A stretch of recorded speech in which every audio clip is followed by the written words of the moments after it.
কৃষ্টি সংস্কৃতি রক্ষায় ঠাকুরগাঁওয়ে আদিবাসী সাংস্কৃতিক মেলা। ঠাকুরগাঁও থেকে মাসুদ বিপ্লবের পাঠানো ভিডিও চিত্রে বিস্তারিত। কৃষ্টি সংস্কৃতি ও ঐতিহ্য রক্ষার লক্ষ্যে এবং সামাজিক বন্ধন সুদৃঢ় করতে ঠাকুরগাঁও উৎসবমুখর পরিবেশে অনুষ্ঠিত হয়েছে দিনব্যাপী আদিবাসী সাংস্কৃতিক মেলা। শনিবার দুপুরে পৌর শহরের গোবিন্দনগর 176 নং সাঁওতাল সরকারি প্রাথমিক বিদ্যালয় মাঠে এই মেলার আয়োজন করে আদিবাসী সাংস্কৃতিক গোষ্ঠী, যার সহযোগিতায় ছিল আদিবাসী ওরাও সংঘ।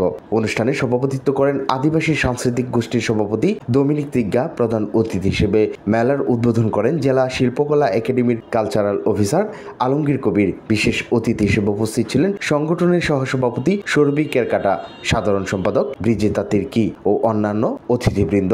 মেলায় আদিবাসীদের নিজস্ব সংস্কৃতি, পোশাক, খাবার ও ব্যবহার্য বিভিন্ন তৈজপত্রের প্রদর্শনী সবার দৃষ্টি আকর্ষণ করে। ঐতিহ্যবাহী ঢোলের তালে তালে অনুষ্ঠিত হয় আদিবাসী শিশু ও তরুণদের নৃত্য, গান, ছড়া আবৃত্তি ও অভিনয়। বিভিন্ন প্রতিযোগিতায় অংশ নেন অর্ধশতাধিক আদিবাসী শিক্ষার্থী। এছাড়াও মেলায় প্রদর্শিত হয় আদিবাসী জনগোষ্ঠীর বিশেষ খাদ্য, বাঁশের গাড়া, শামুক, ঝিনুক, কাঁকড়া, তীর ধনুক সহ 12 প্রকার ঐতিহ্যবাহী খাদ্য ও জিনিসপত্র। দিন শেষে মনোজ্ঞ সাংস্কৃতিক পরিবেশনা উপস্থিত দর্শকদের মুগ্ধ করে।